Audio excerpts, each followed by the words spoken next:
முன்பிணை கோரி மதுரை ஆதீனம் தொடுத்த வழக்கின் தீர்ப்பை சென்னை முதன்மை அமர்வு நீதிமன்றம் நாள் குறிப்பிடாமல் ஒத்திவைத்துள்ளது. செங்கற்பட்டு அருகே கடந்த மே 2ஆம் நாள் நடைபெற்ற சைவ சித்தாந்த மாநாட்டில் கலந்து கொள்வதற்காக மதுரை ஆதீனம் காரில் வந்து கொண்டிருந்தபோது உளுந்தூர்பேட்டை பகுதியில் மதுரை ஆதீனத்தின் கார் மீது மற்றொரு கார் மோதிவிட்டு நிற்காமல் சென்றது. இதுகுறித்து பேசிய மதுரை ஆதீனம் தன்னை கொலை செய்ய சதி நடந்துள்ளது எனவும் இதில் பாகிஸ்தானுக்கும் தொடர்பு இருக்கலாம் எனவும் தன் கார் மீது மோதிய காரில் வந்தவர்கள் குல்லா அணிந்து தாடி வைத்திருந்தனர் எனவும் கூறியிருந்தது சமூக வலைதளங்களில் பரவியது. இந்த நிலையில் இவரது பேச்சு இரு மதத்தினர் இடையே குழப்பத்தையும் மோதலையும் உருவாக்கும் வகையில் இருப்பதாக கூறி சென்னையை சேர்ந்த வழக்கறிஞர் ராஜேந்திரன் சைபர் கிரைம் காவல்துறையில் அளித்த குற்றச்சாட்டின் அடிப்படையில் ஆதீனத்துக்கு எதிராக 4 பிரிவுகளில் வழக்கு பதிவு செய்யப்பட்டது.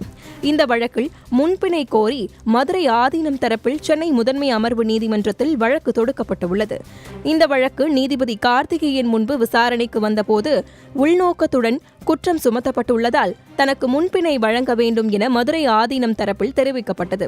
இதையடுத்து காவல்துறை தரப்பில் கருத்து சுதந்திரத்தை தவறாக பயன்படுத்தி இருப்பதால் மதுரை ஆதீனத்தின் முன்பிணை வழக்கை தள்ளுபடி செய்ய வேண்டும் என தெரிவிக்கப்பட்டது.